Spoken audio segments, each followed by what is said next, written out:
Hello, welcome to the Title IX Sexual Harassment Training for Investigators. This training is jointly presented by the Untitled Legal Group and the Levin Legal Group to experienced and skilled education and labor law firms that represent public school entities and employers across the Commonwealth of Pennsylvania. The second standard, and the standard that is likely to be in play in a great majority of cases, is what commonly is thought of as hostile environment sexual harassment. This is where the alleged perpetrator says or does things that are sexually related and make people feel uncomfortable.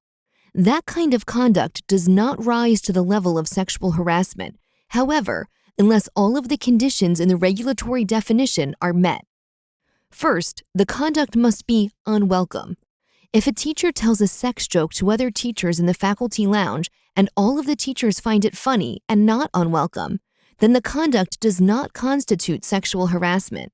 It may be in violation of a work rule if sex jokes are prohibited at work, but it cannot be considered to be sexual harassment if it was welcomed by those who heard the statements. Second, the conduct must be severe, pervasive, and objectively offensive.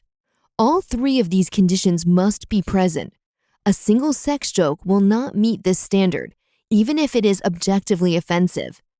It is possible that even one sex joke a week for 3 weeks would not meet this standard, because the conduct has to be severe, objectively offensive, and pervasive. A requirement of objective offensiveness is used because different people have different standards for what they find offensive. Just because a victim believes something to be offensive will not make it offensive if it is not objectively offensive.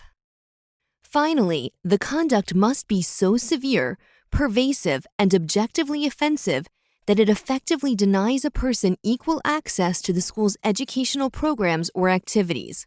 This means that when you investigate the claim, you will not only investigate when and what the alleged perpetrator did or said, but also what the effects were on the alleged victim. If there were no effects on the victim, then the alleged conduct is not sexual harassment under the regulatory standard.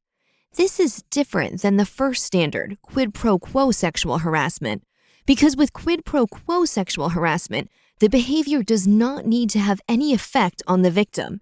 The offer or demand for sex is unlawful sexual harassment even if there is no discernible effect on the victim.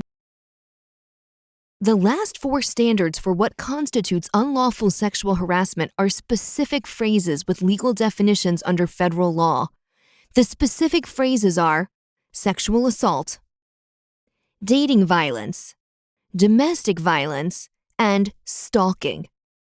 Let's review the definitions of each of these terms because it will guide you on what you need to do and to determine when you conduct your investigation. I want to emphasize that under these standards, we do not consider whether it is welcome or not. We do not consider whether it is pervasive. We do not consider whether it effectively denies the victim access to educational programs or activities. On the contrary, even one instance of sexual assault or dating violence or domestic violence or stalking is enough to constitute unlawful sexual harassment.